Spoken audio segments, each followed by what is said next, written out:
Hello, everybody. Welcome to episode 15 of the video lowdown. A bit of a gloomy day today, but hopefully we're going to cheer you up with some really fantastic ways to help you moving forward. Our guest today is Chris Hallett. Chris is he's an experienced public speaker. He's a business coach, but at one point in his career, he struggled to make the transition from talking to people in a room to then transitioning that to speaking as we are now to essentially nobody or virtual people on a camera. Chris's expertise lies in helping people with self-promotion, feeling good about self-promotion, and how to overcome the fears that go with with that whole idea of self-promotion, being on camera, talking to people, promoting yourself, saying good things about yourself, and not being afraid and not being worried about ego or what people might have to say about you doing that. Now more than ever, obviously in the current climate, we're in a situation where we're using all these virtual platforms to essentially promote ourselves, even if we're just talking over Zoom to colleagues. We're going to talk about showing up, being present, and using this technology and overcoming any fears that you may have with that. Chris, thanks for joining me today. How are you doing? I'm great, thanks, and thanks for the opportunity. As you mentioned, self-promotion is now a massive thing, and I'm really pleased to be here and also to be able to tell my story about how I overcame this fear and how I can help other people. Yeah, absolutely, Chris. And I think you do have a really interesting story. And I think I was saying to you before that the show today that the rounds that we did on social to promote this episode got really good engagement this week. And I think it's because in a huge time of uncertainty, people are looking at their skills, they're looking at what they're good at, what they're not so good at, where maybe they can upskill, and then how are they going to maybe push that out online, and basically show people and show other people that they've got these skills and such forth. So I think now is a really good time to be looking at self-promotion, but as we'll come on to and as you'll explain shortly, there are some worries and fears and a little bit of maybe anxiety that comes with that. First and foremost, though, Chris, it'd be really good to hear your background, so our listeners and viewers can kind of see where you've come from and why. We mentioned briefly that you had this initial fear. It'd be really interesting to know where you came from and how you transitioned to that and what you did to overcome it. Yeah, thanks. I left school at 16. I spent 10 years in the army as a musician. So the idea of standing up and performing was quite natural to me, but only in a group. I then went into corporate IT and delivered multi-million-pound corporate IT projects. So again, I was used to standing up, training a group of project managers how to use systems, how to change processes, presenting to, boards and CEOs of FTSE 100 companies. That was what I did, and I was really comfortable doing it.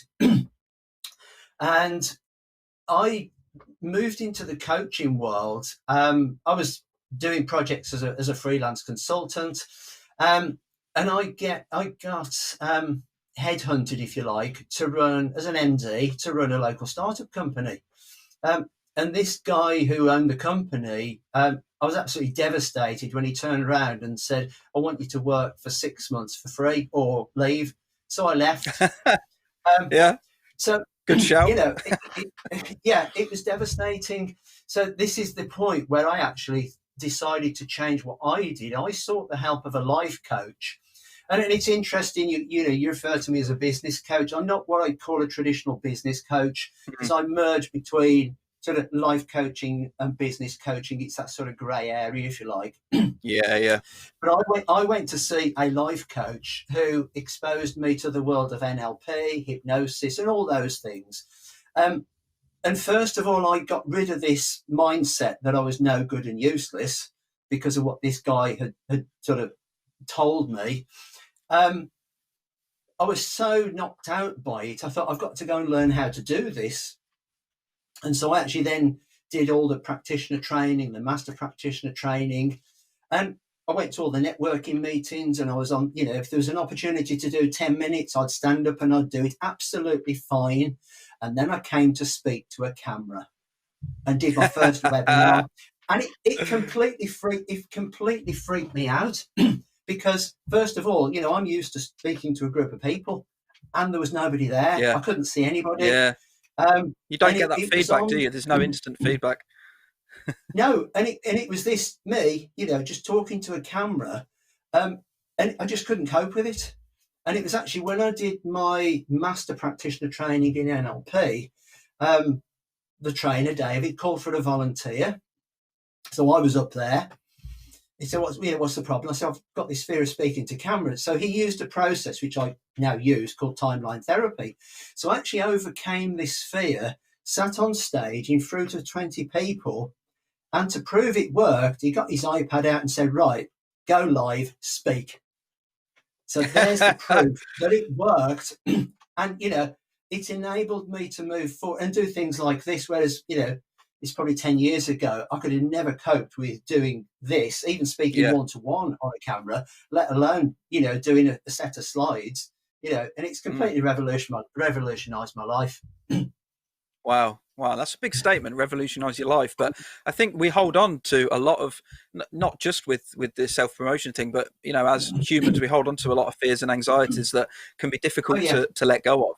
So in this particular space, what was it that you felt really, how were you able to identify what your fear was with speaking to camera? Because I work with a lot of people that some are in the camp of, I'm fine on camera, but I struggle in a room of people. And then you get the flip reverse, which is yourself, where room of people is fine because you've got that instant feedback. But talking on a camera is difficult. How during that process were you able to identify what your fear? Because I think, would you agree that the ability to identify your fear is actually really hard, because you're scared of something and that you feel like you can't do it, but how do you identify that and then work on removing that?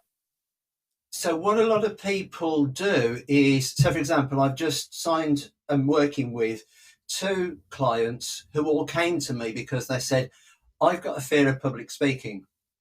One of them was a CEO of a multi-million-pound company. And he said to me, I can stand up and do the board presentations. I'm a CEO. Ask me to stand up and do it, and I can't do it. So what I did and this is how I work with people, is to actually dig right down, because all of these things usually occur because of something that happened when you were a child. I don't know if you're familiar with the Carpenters, the singing duo. Well, Karen Carpenter was developed anorexia, and she then she eventually died of a heart attack. It all started because a journalist wrote a review of the Carpenters and said, it's Richard Carpenter and his chubby sister on the drums. There's the trigger. It's because of something she said when she was young. So identifying it isn't just about what's the surface problem. It's about digging down with questioning. And this is what I did, to identify what the root cause of the problem is. And in my case, it linked back to my childhood, when people were telling me at school I wasn't good enough, I'd never amount to anything. It's that sort of almost like emotional bullying as a child that then installs this fear, but it can manifest itself later on in many different ways. Yeah. Really interesting, Chris. So you were able to identify the fear, you were able to uninstall it, should we say? I like your term, installing the fear, but you were able to to uninstall that fear. So what things would you work, if you were to go through a process with somebody now, if they say, look, I'm starting out in business, I know I need to work on self-promotion, I know I need to get out to networking, I know I need to do live webinars. At the moment, they can't get out to meet people, so they are reliant on this technology of video calling and Zoom calls, and just using video content really to promote themselves. What would your in a nutshell your process be of being able to start to work with them to identify their fear? Do you have a process, or does it kind of vary between each person? Is there like a set format or a template you would use? It actually does follow a set process. So obviously we need to speak to each other. First of all, once the person determines that they want to change, they might say, I've got a fear of public speaking, I've got a fear of being judged. Some people actually use the term imposter syndrome. Whatever words they're using, that's how they describe their sort of representation of the fear. Once they become my client, and I can only do this once they become a client, we then delve right into their personal history, how they grew up, what did people say, how were they feeling, all the stuff around it. Once we've identified what the root cause is, so if you think about problems in life are like an inverted pyramid, is that they all mount up, and the closer you get to the top, the wider it gets. There's one thing that's holding up that pyramid, and that's the root cause. What we actually do then is we unhinge that root cause, and all these other problems disappear. So an example of that, a couple of years ago, I went to an event where my trainer was running this as a group session, and somebody I know was at that event, and they had a fear of spiders. But they didn't actually go to that session to unhinge the fear of spiders. They worked on some other things. But when they came out, they said to me, that's interesting because my fear of spiders has gone. By the same token, I had a client who, she had a fear, not a fear, she suffered panic attacks when she was in a car as a passenger. So we got rid of that fear. She had a motion sickness problem. So we dealt with the motion sickness. And then when she came back from her ferry trip across the English Channel, she said, that was interesting because one, I didn't need to take my seasick pills, but also my fear and my panic attacks have gone because these problems are related to each other. Now, the really important thing in terms of the process is once you've got rid of that belief around the fear and all the negative emotions around it, what I then do is I actually teach people how to put things back into their life. We set goals around those areas because if you take something out, you're left with a hole. So you have to put something back in. You with me? Yeah. Yeah, absolutely. Yeah, like repairing that leaky bucket sort of thing. Yeah. So it doesn't matter analogy. If it's a fear of spiders, a fear of public speaking, self-promotion, the process is pretty much the same. Is we identify the root cause, remove it, remove all the negative stuff around it, and then set about creating the future that the people wants. So, going back to your question, if somebody's launching a new business and they have a fear of self-promotion, then yes, they may get results, but my approach is to remove that fear first before they start building the business because they'll see better results. Yeah, of course. I guess as well, though, sometimes people have to go through an episode to understand that they're scared. Sometimes people don't know it, do they, until they start it, and then they go, "Oh, actually, I thought I'd be really good at this, and I'm actually terrified." And then once you know that, once you've tried to do it that first time, maybe that gives a better a hinge point to to be able to work from. So, Chris, how did you feel when you you've gone from the public speaking, you did the webinar, you in your own words freaked out. So after you'd learned how to do it, you must have then had another opportunity to do another webinar or another thing where you were speaking in front of the camera. So how did it feel the next time after you'd done all that training and you then started to practice more? How did it feel after then?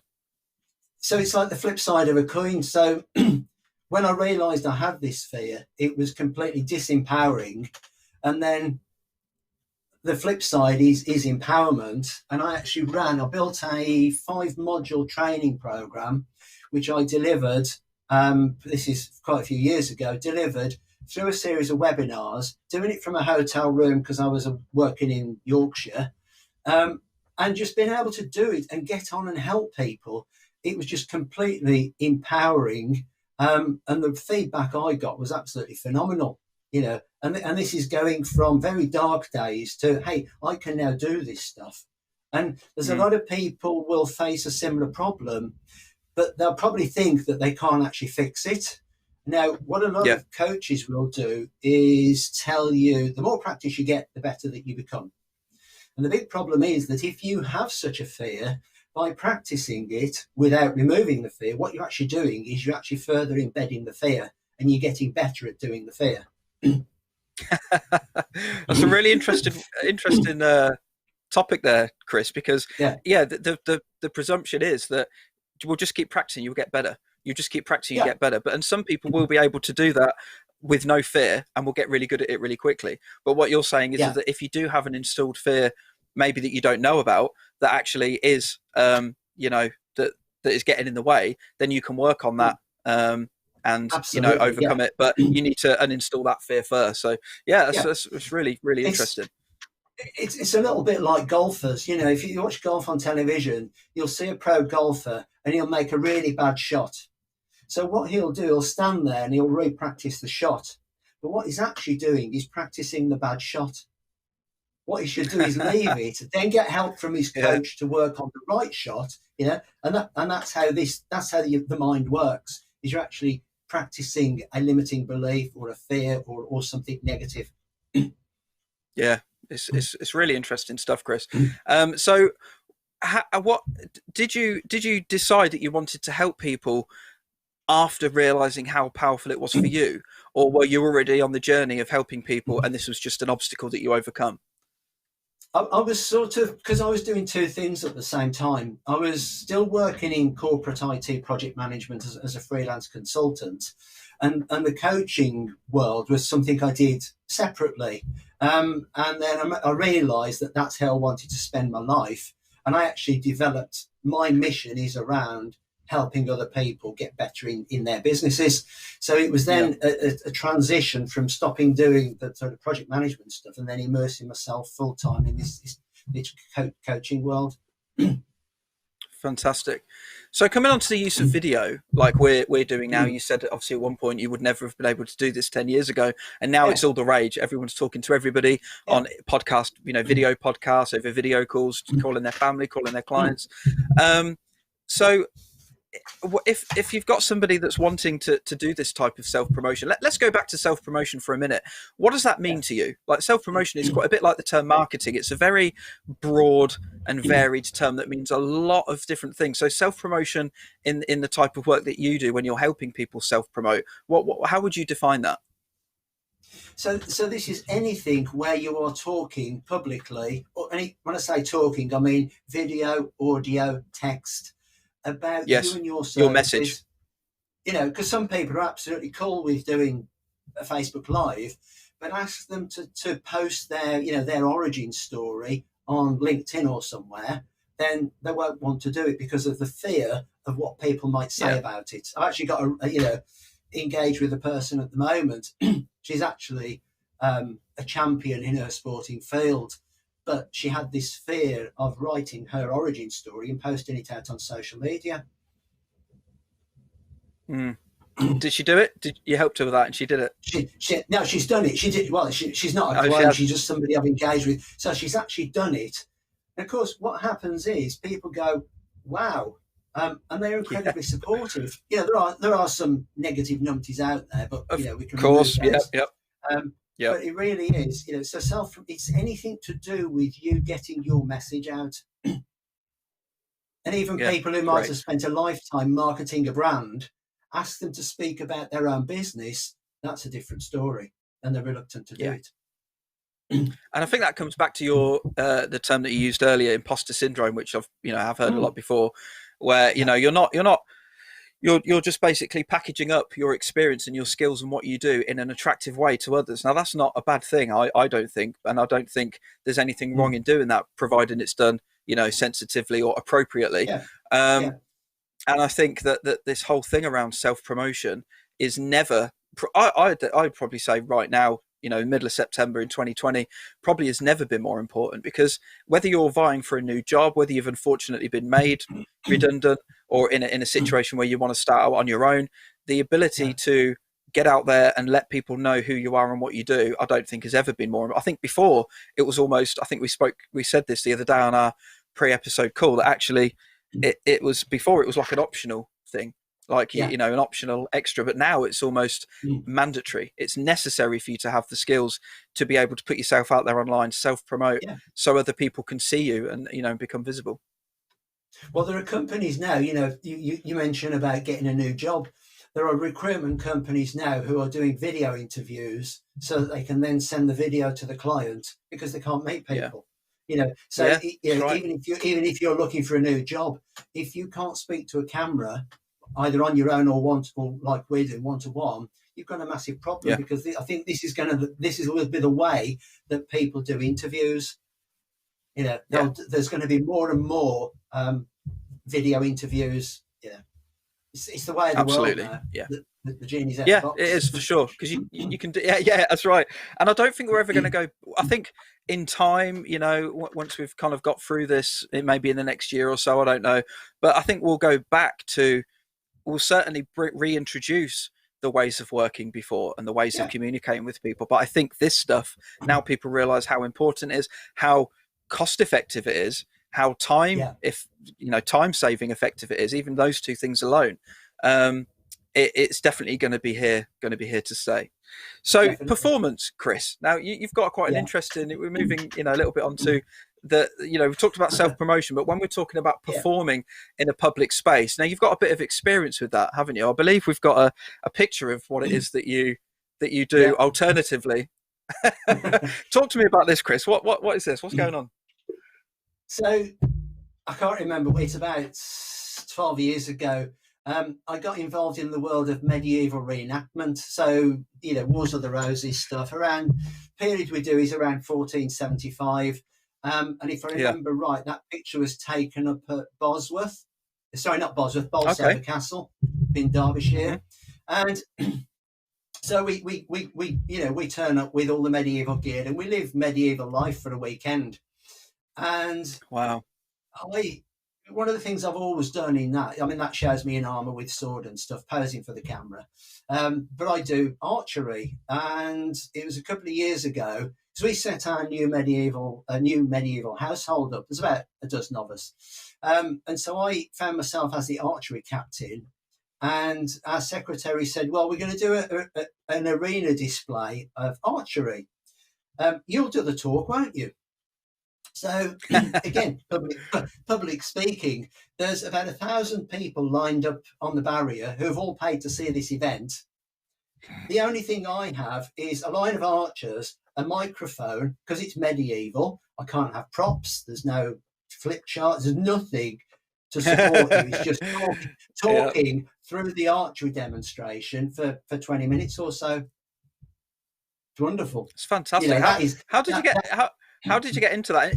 Did your ability to speak to the public and your ability of public speaking come from that, or did you use your skills from business and put it into this demonstration? I used my skills from business because this is a friend of ours who's the secretary.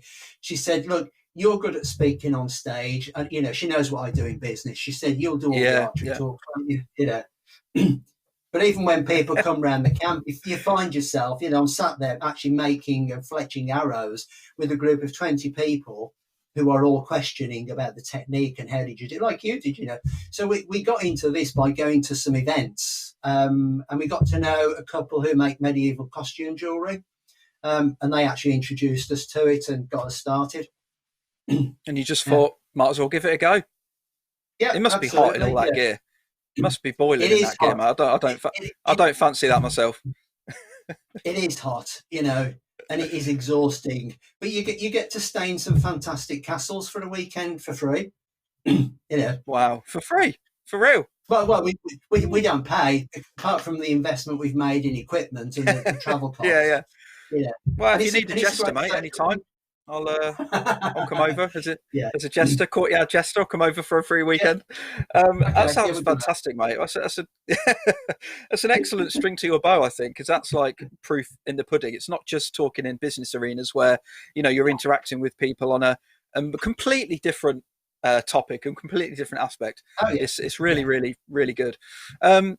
So you mentioned to me before today about we're talking about self-promotion, talking about the use of video in self-promotion. Yeah. And although we've touched on some, I appreciate that, to really discuss the actual fear of self-promotion, we would need a full day or a few hours. So I appreciate I've asked you to gloss over it a little bit.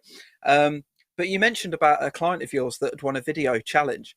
That's all I know. That's all you told me. So what was this? And it was somebody I helped last year, because I work at two levels. If you think about weeds in the garden, if you cut the tops off, the weeds are going to come back. So we can actually address problems if they are quite mild in an hour-long session. It might be just, I do have a fear of speaking to camera, and we can actually deal with that in a couple of hours, which is what I did with this lady. If it's at a deeper level, like some of my clients now, we do a whole day breakthrough with them.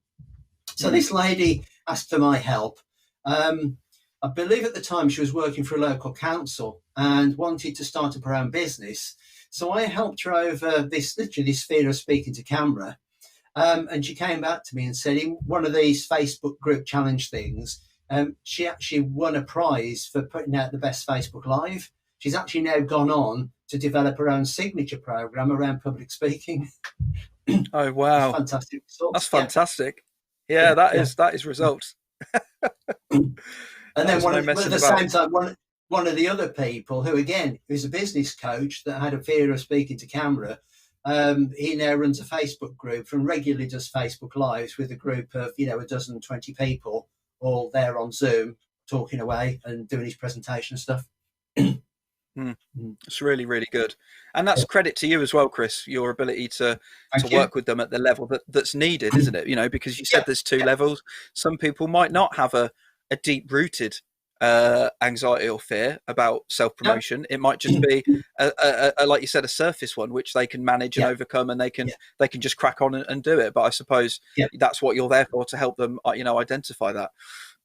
So we're coming, we've got a few minutes left, Chris. I could talk to you about this all day, and I'm sure that once we share this episode and it goes onto the other audio podcast platforms, that we're going to get some questions, and I hope that people reach out to you if they're struggling with it, because I think right now is the time to be looking to upskill in this area, and you're obviously the man to help them out. So if let's try and summarize some of this stuff now, Chris. So what top 3 tips would you give to somebody right now who's looking at self-promoting? So we'll say, looking at maybe speaking on camera or putting some messaging out from themselves about what they do and, to promote to other people. If people are watching this now going, yeah, that's me, I would like to do that, but I'm not really sure because of what people might think, or will I get the message right? Or what if this, what if that? What would your top 3 tips right now be for them to get going? So number 1, just do it. Just hit the live button. Okay, yeah. Give some thought around what you're going to say. Speak to one thing. Go live and so there's actually 2 tips linked here. Go live, talk about one thing, one tip, or one problem that your clients have, or one thing you want to overcome or people want to overcome. But the second thing, which is linked to it, is be yourself. Just be natural and be yourself. The third thing, and whilst you're being yourself, breathe naturally. Now, there's actually a breathing technique I teach people, and just keep breathing. I mean, my wife, she used to hold her breath for England, even when she was swimming. But breathe and be natural. The third thing, and this is, my number 1 tip is always, if you've got a fear, get help. Because as I said, you could actually install the fear further. The third tip, and this was given to me by a lady who, she used to present a television program on BBC Prime Time. And when I met her, excuse me, I didn't actually know she was a television presenter. And so she's used to being in a studio.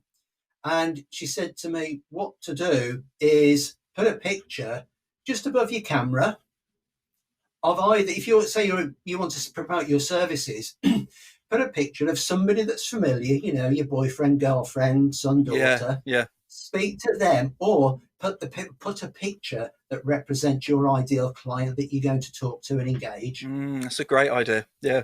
Yeah, and what that also does, it means that you're actually looking at the camera and not the image that's on the screen. Yeah, absolutely. But you're feeling familiar because you're talking to somebody, you're talking to a picture of somebody that which can help with that. Yeah, for sure. And I wish I'd have known that 10 years ago when I did my first webinar, because I could have felt completely different, Yeah. There's some fantastic tips there, Chris.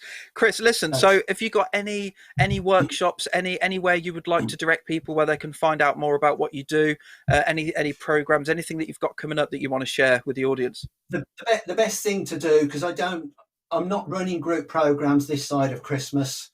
We've got a whole program set up for next year, which will also include running some practitioner training that I'm going to be running. So if people want to actually learn more about NLP, hypnosis, and become practitioners. That'll be happening next year. But all I'd say to people is go to my website, chrishallett.com.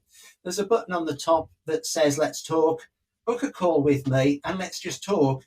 It's free. Yeah.